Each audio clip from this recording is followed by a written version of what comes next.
sunog! Bukas kayo dyan! Bukas kayo dyan! May sunog!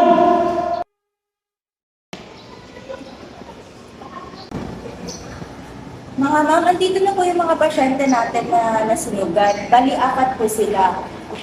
Di naman po sila ganong injured, pero need po nila mag-undergo ng counseling for stress relief. Ganun ba? Sige, tara na karon. Magandang umaga po sa inyong lahat. Ako po si Nurse Emily, siya po si Nurse Eden at si Nurse Johanna. So ngayon po, magsasagawa po tayo ng tinatawag po natin stress debriefing para po sa mga katulad yung naging biktima ng sunog.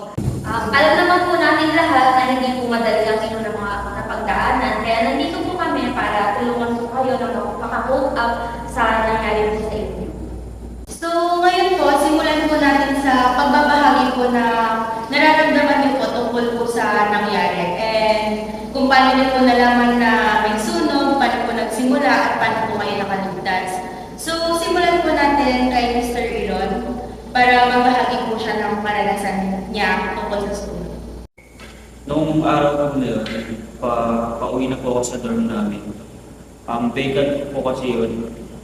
Tapos nung may naamoy po akong usok, hindi ko po alam kung saan nanggaling.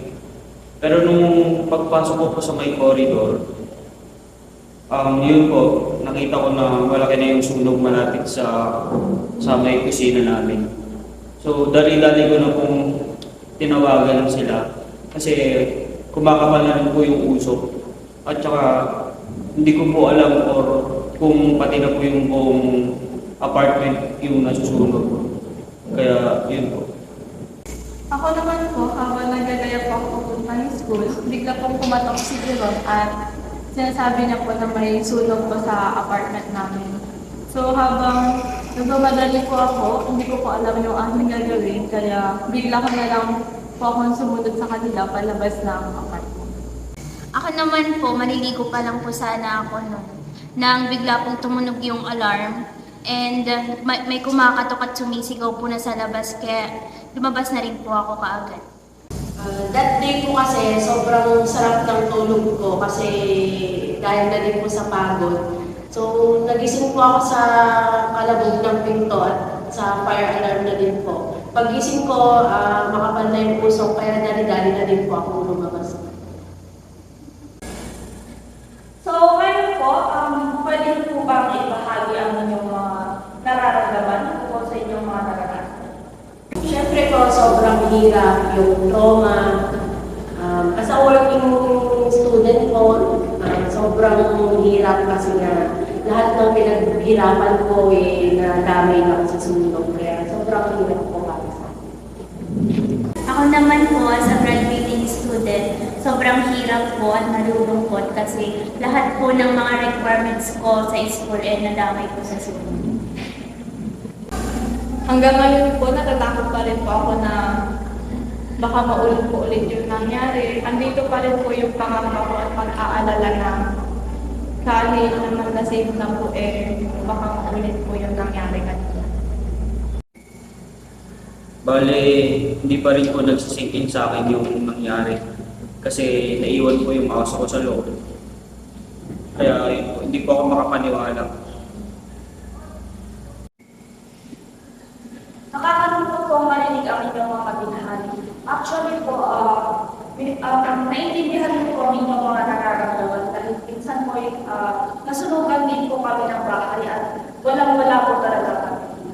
Ngunit sa determinasyon at tiyaga upang makabangon muli, ay nalagpasan namin ang pagsubok namin sa buhay.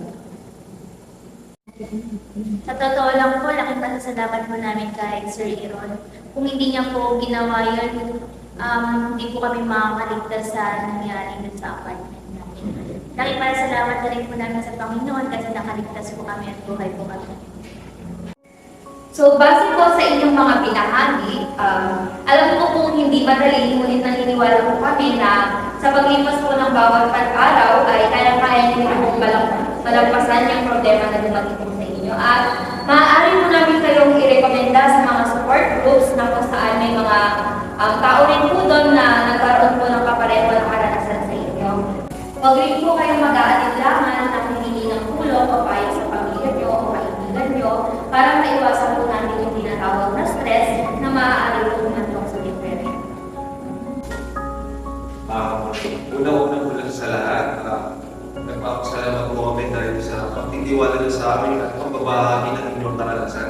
At sinisiguro po namin na lahat ng impormasyon ay mananatiling confidential at hindi makakalabas.